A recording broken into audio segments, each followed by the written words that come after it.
सरोजिनी नायडू भारत कोकिला किसी परिचय की मोहताज नहीं। वहीं देखा जाए तो उनके और गांधी जी के संबंध काफी अच्छे रहे। नायडू ने गांधी के साथ राजनीति में काफी सक्रिय भूमिका निभाई।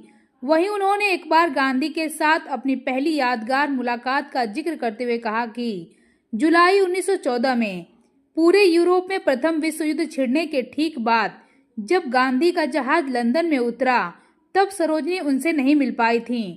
लेकिन अगली सुबह वह खुद किंगस्टन के उपनगर में गईं, इस उम्मीद में कि गांधी उस जगह पर मिलेंगे जहां उन्होंने चेक इन किया था।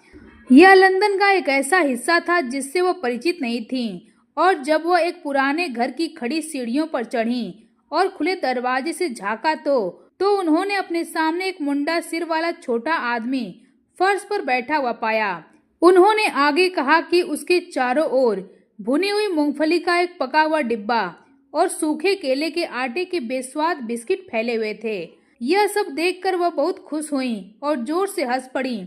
यही वह बात थी जिसने गांधी का ध्यान उनकी तरफ आकर्षित किया।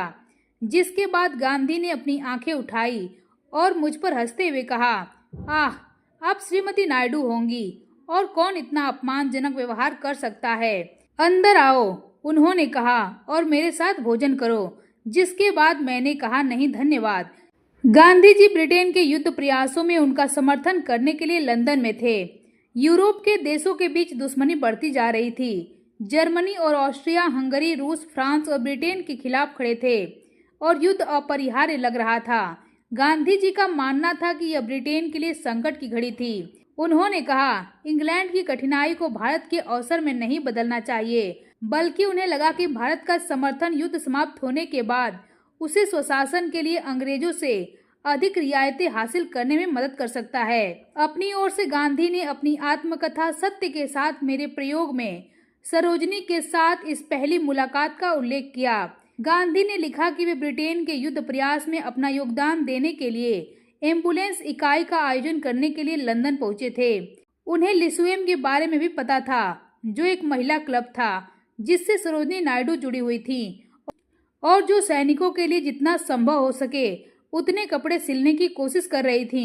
पहली मुलाकात में सरोजिनी ने उनके सामने कपड़े के कुछ टुकड़े रखे और उन्हें दिए गए निर्देशों के अनुसार उन्हें सिलना था। कुछ दिनों के बाद वह उनसे फिर मिली। गांधी के सुझाव पर उन्होंने युद्ध के प्रयासों के लिए इंग्लैंड में रहने वाले भारतीयों का समर्थन जुटाना शुरू कर दिया। इसके बाद उनके बीच गुरु और शिष्य का रिश्ता विकसित हुआ, लेकिन वह कभी भी गांधी के प्रति मौन श्रद्धा में नहीं रहीं। कई बार तो उन्होंने गांधी का मजाक भी उड़ाया, जबकि कई बार वह उनसे असहमत भी रहीं। वह जीवन भर गांधी के सबसे कट्टर समर्थकों में से एक रहीं। सरोजिनी ने अलग अलग देशों की यात्रा के दौरान भी उन्हें पत्र लिखे, और एक पत्र में उन्होंने लिखा, भटकने वाले गायक से लेकर घर पर रहने वाले स्पिनर तक वह उन्हें अलग अलग तरह से शांति का दूत और रहस्यवादी स्पिनर भी कहती थी। जब वह कांग्रेस के विभिन्न अंगों में सामंजस्य स्थापित करने की कोशिश कर रही थीं, तो उन्होंने गांधी को शांति निर्माता कहा। इसी क्रम में सरोजिनी ने उन्हें मिकी माउस और लिटिल मैन के रूप में भी वर्णित करना शुरू कर दिया। जुलाई 1946 में सांप्रदायिक दंगे भड़कने के बाद बिहार की यात्रा पर निकलने से ठीक पहले सरोजिनी ने उन्हें प्रिय तीर्थयात्री कहा। सरोजिनी इकलौती ऐसी इंसान थी जो महात्मा गांधी को चिढ़ा सकती थी और उनका मजाक भी उड़ा सकती थी, लेकिन यह भी सत्य था कि वह उनका उतना ही सम्मान भी करती थी। हालांकि उन्होंने पूर्ण अर्थों में उनका अनुयायी बनने से इनकार कर दिया। एक बार सरोजिनी ने कहा, हे भगवान, इतनी घास और बकरी का दूध, कभी नहीं, कभी नहीं, कभी नहीं। वह उनकी गरीबी के बारे में भी मजाकिया ढंग से बात कर सकती थी। जवाहरलाल नेहरू की बहन विजयालक्ष्मी पंडित ने अपने संस्मरण द स्कोप ऑफ हैप्पीनेस में लिखा था कि वह गांधी जी के साथ काफी बेअदबी से पेश आती थीं, जिन्हें हर कोई महात्मा के रूप में पूजता था। वहीं एक व्यक्ति जो वास्तव में गांधी जी को शांत करने और उनसे मजाक का आनंद लेने में सक्षम थी, वह कोई और नहीं बल्कि सरोजिनी नायडू थी। वह खुद एक अनोखी इंसान थी जिनके पास मनोरंजक कहानियों का भंडार था, और वह बिना किसी को ठेस पहुंचाए सबसे अपमानजनक बातें कह सकती थीं।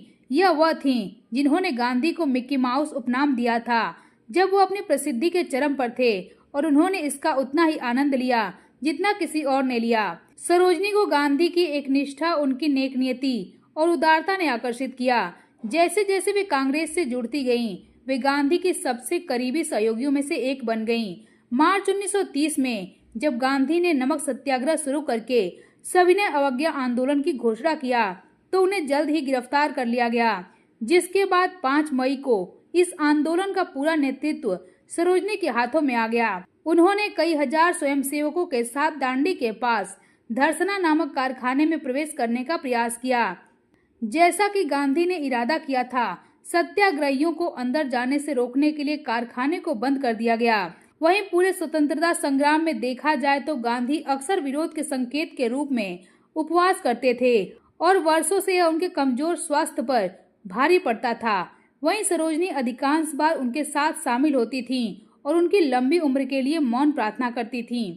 20 सितंबर 1932 को जब गांधी ने अंग्रेजों द्वारा 1932 में दिए गए सांप्रदायिक पुरस्कार के अनुसार निचली जातियों के लिए अलग निर्वाचन क्षेत्र के प्रावधान के खिलाफ उपवास शुरू किया तो वह उनके साथ थीं। 10 फरवरी 1943 को गांधी ने फिर से उपवास शुरू किया, जो 2 मार्च को समाप्त हुआ।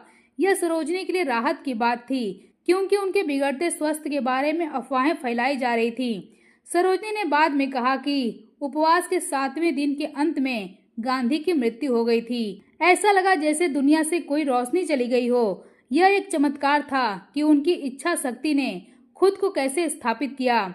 उन्होंने अद्भुत छोटे मिक्की माउस की समस्या और विरोधाभास का उल्लेख किया, जिसने मौत के हल्के से फैले और उलझे हुए जाल से जीवन की ओर वापसी की। सरोजनी को राष्ट्रवादी आंदोलन में लंबे समय तक शामिल रहने के कारण कई बार कारावास की सजा मिली, जिसमें वे हमेशा गांधी के पदचिह्नों पर चलती रहीं।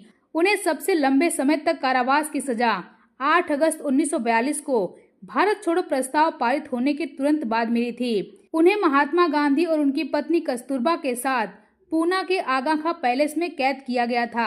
यहीं पर कस्तूरबा गांधी की लंबे समय तक बुखार रहने के कारण मृत्यु हो गई। मलेरिया बुखार से पीड़ित सरोजनी को भी मार्च 1943 में रिहा कर दिया गया, जिसके 5 साल बाद यानी कि साल 1948 में भारत को आजादी मिलने के कुछ ही महीनों बाद जब गांधी नाथूराम की गोलियों के शिकार हो गए, तब नायडू ने 1 फरवरी 1948 को अपने प्रसारण में कहा, मेरे पिता आराम मत करो। वह जानती थी कि भारत और सभी भारतीयों के लिए उनका संदेश हमेशा अमर रहेगा। जिसके बाद 2 मार्च 1949 को 70 वर्ष की उम्र में दिल का दौरा पड़ने के कारण सरोजनी नायडू का देहांत हो गया।